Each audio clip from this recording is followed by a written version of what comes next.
अपने तबस्सुम टॉकीज को जरूर कीजिए सब्सक्राइब और बेल आइकन दबाना ना भूलिएगा। आदाब, नमस्कार, सत श्री अकाल दोस्तों, मैं हूं शांग गोविल, आपकी अपनी तबस्सुम जी का बेटा, और आप देख रहे हैं तबस्सुम टॉकीज।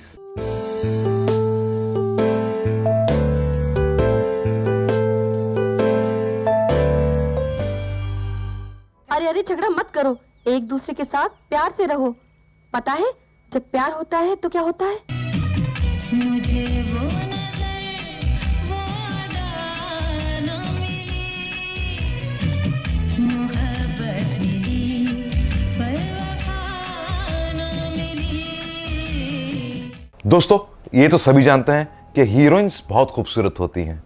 कुछ अपनी अदाओं से मशहूर हो जाती हैं, कुछ अपने डांसेस से मशहूर हो जाती हैं, और कुछ अपनी एक्टिंग से मशहूर हो जाती हैं। और आज जिस हीरोइन की बात मैं करने वाला हूं, वो खूबसूरत होने के साथ साथ एक बेहतरीन सिंगर भी हैं। यानी वो देखने में भी हसीन है और सुनने में भी हसीन है, और वो है द वेरी ब्यूटीफुल सलमा आगा।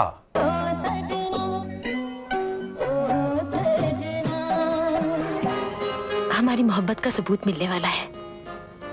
चंद ही महीनों में हमारा ख्वाब हकीकत बनकर हमारी गोद में खेलेगा। नहीं, हर औरत एक ना एक दिन माँ बनती है, फिर हमारे माँ बनने पर आपको क्या एतराज है? 25 अक्टूबर 1956 में पैदा हुई थी सलमा आगा कराची में, जो पाकिस्तान में है, एक मुसलमान पठान खानदान में। उनके वालिद पाकिस्तान के एक बिजनेसमैन थे और उनका नाम था लियाकत गुल आगा। सलमा आगा की माँ का नाम है नसरीन। हम आपको बताएं कि सलमा आगा की नानी भी फिल्मों में काम करती थी।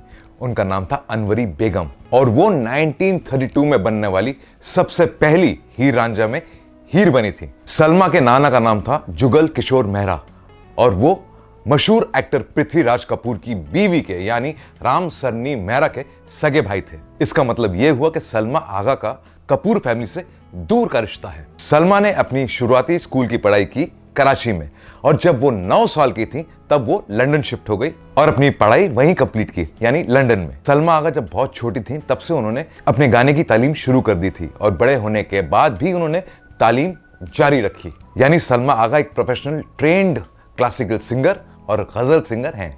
दोस्तों, 1980 में ऋषि कपूर और नीतू सिंह की शादी हुई थी, और बहुत बड़ी पार्टी दी गई थी आरके स्टूडियो में, और वहां बड़े बड़े प्रोड्यूसर, डायरेक्टर और एक्टर्स भी आए थे, और सलमा आगा को भी इनवाइट किया गया था। और वहां मशहूर producer, director, writer B R. Chopra साहब भी थे। उन दिनों बी.आर. चोपड़ा साहब अपनी फिल्म इंसाफ का तराजू की कामयाबी के बाद एक मुस्लिम सोशल फिल्म बनाना चाहते थे, और उन्हें एक मुसलमान हीरोइन की तलाश थी। जब उन्होंने सलमा आगा को देखा तो बहुत मुतासिर हुए और फौरन अपनी फिल्म की ऑफर सलमा आगा को दे दी। बी.आर. चोपड़ा और भी ज्यादा इंप्रेस हुए कि सलमा आगा एक ट्रेंड सिंगर भी हैं। फिल्म का नाम था निकाह, जो आई थी 1982 में, और सलमा आगा के ऑपोजिट थे राज बब्बर और दीपक पराशर। और इस फिल्म में सलमा आगा ने अपने लिए सारे गाने गाए थे। मैं पूछती हूँ वसीम, में और आप में फर्क ही क्या है? इन्होंने तलाक गाली की तरह दी, आपने तोहफे की तरह। इन्होंने तलाक देकर अपना हक जताया, आप वही तलाक देकर अपनी कुर्बानी का एहसास दिलाना चाहते हैं। दोनों ही सूरतों में दाव पर तो औरत ही लगी ना। निकाह सुपर डुपर हिट हो गई और सलमा आगा ओवरनाइट स्टार बन गई, और सलमा आगा को फिल्म फेयर की तरफ से बेस्ट फीमेल सिंगर का अवार्ड भी मिला। बस फिर क्या था, सलमा ने कई फिल्में साइन कर ली, और 1984 में उनकी एक फिल्म आई थी कसम पैदा करने वाले की, वो भी सुपर डुपर हिट थी, और उसमें भी सलमा आगा ने अपने लिए खुद गाना गाया था। जीना भी क्या है जीना तेरी राहों के बिना, जीना भी क्या है जीना तेरी चाहों के बिना। इसलिए मैं चाहता हूं कि तुम इस लहूलुहान रास्ते पर मत आओ। लहूलुहान रास्तों पे चलना तो प्यार की तकदीर है अविनाश। मेरे पास तुम्हारे अलावा और कोई रास्ता नहीं, और न ही मैं कोई और रास्ता तलाश करना चाहूंगी। सलमा आगा तरक्की की सीढ़ियां चढ़ती जा रही थीं। वो कहती हैं 1988 मेरे लिए बहुत लकी ईयर था, क्योंकि इस साल में मैंने काफी फिल्में साइन कर ली थी, जैसे जंगल की बेटी, 5 फौलादी, कन्वरलाल और महावीरा। इतना गुस्सा? आप औरत हैं, औरत की इज्जत करना मेरे माँ बाप ने सिखाया है मुझे, इसलिए मैं आपसे बात नहीं करना चाहता। मैं जिससे बात करने आया हूँ उसे बुलाइए आप।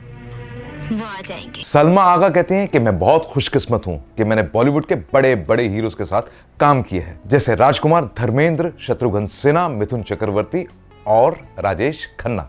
तुमने खुद ही अपने आप को इस तरह बना लिया है राजू। मैंने तुम्हें कितनी बार समझाया है, एक आजाद इंसान की तरह क्यों नहीं जिंदा रहते, और अगर नहीं जिंदा रह सकते तो भाग जाओ यहाँ से। कहाँ भाग जाओ? कहीं भी। दोस्तों, बॉलीवुड के अलावा सलमा आगा ने पाकिस्तानी फिल्मों में भी काम किया। वो कहती हैं कि पाकिस्तानी फिल्म हम और तुम और भाभी दियां चुड़ियां उनके दिल के बहुत करीब हैं, क्योंकि उनके साथ उनके शौहर ने काम किया था, यानी जावेद शेख ने।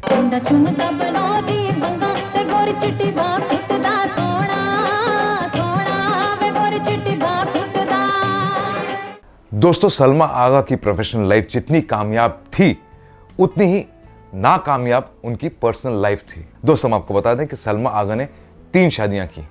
उनके पहले शौहर का नाम है जावेद शेख, जो पाकिस्तान के मशहूर एक्टर हैं, और उन्होंने 1981 में उनसे शादी कर ली। लेकिन अफसोस 1987 में दोनों का डिवोर्स हो गया। सलमा आगा ने दूसरी शादी की पाकिस्तान के मशहूर स्क्वॉश प्लेयर रहमत खान के साथ। 1989 में उनके 2 बच्चे हैं, एक बेटा और एक बेटी। बेटे का नाम है अली आगा खान और बेटी का नाम है साशा खान। और साशा ने बॉलीवुड में अपना डेब्यू किया था फिल्म औरंगजेब के साथ, ऑपोजिट अर्जुन कपूर। लेकिन अफसोस सलमा आगा और रहमत खान की शादी भी ज्यादा दिनों तक नहीं टिकी और 2010 में दोनों का डिवोर्स हो गया। सलमा आगा ने तीसरी शादी की 2011 में एक दुबई बेस्ड बिजनेसमैन के साथ, और उनका नाम है मंजर शाह। दोस्तों, हम आपको बताएं कि 2017 में भारत सरकार ने सलमा आगा को इंडियन सिटीजनशिप दी। सलमा आगा कहती है कि मैं बहुत शुक्रगुजार हूं भारत सरकार की कि मुझे खुले मन से और खुली बाहों से अपना लिया है। दोस्तों, सलमा आगा कहती हैं कि बॉलीवुड ने मुझे बहुत वर्सटाइल सिंगर बना दिया है।